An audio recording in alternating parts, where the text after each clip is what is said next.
তুমি বলেছিলে রাতে তোমার ঘুম হয় না। আমি বুঝেছিলাম সময় চাইছো। তুমি বলেছিলে আকাশে কি মেঘ করেছে দেখো।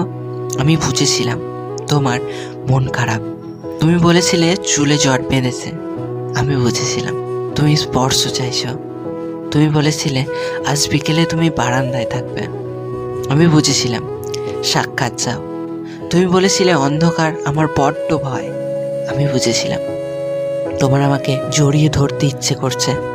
তুমি বলেছিলে সমুদ্রে যাবে। আমি বুঝেছিলাম পাশাপাশি হাত ধরে হাঁটতে চাইছো। তুমি বলেছিলে নীল প্রিয় রং। আমি বুঝেছিলাম তোমার কষ্ট হচ্ছে। তুমি বলেছিলে ঠোঁট ফেটেছে। আমি বুঝেছিলাম চুমু খেতে চাইছো। তুমি বলেছিলে অঙ্ক ভালো লাগে না। আমি বুঝেছিলাম তুমি কবিতা ভালোবাসো। তুমি বলেছিলে আজ তাড়াতাড়ি ঘরে ফিরতে হবে। তুমি বলেছিলে এই হুঠাৎ দেখা করা, অসময়ে ফোন করা তোমার আর ভালো লাগছে না।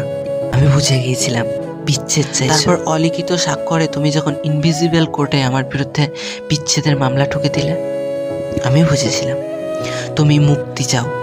এরপর সব বুঝে আমি যখন দার্শনিক, সব মিটিয়ে তুমি যখন অন্যের ঘরের ঘরণী, একদিন আমাদের দেখা হলো। তখন তুমি জিজ্ঞেস করেছিলে কেমন আছো। আমি বুঝে গিয়েছিলাম তুমি ভালো নেই।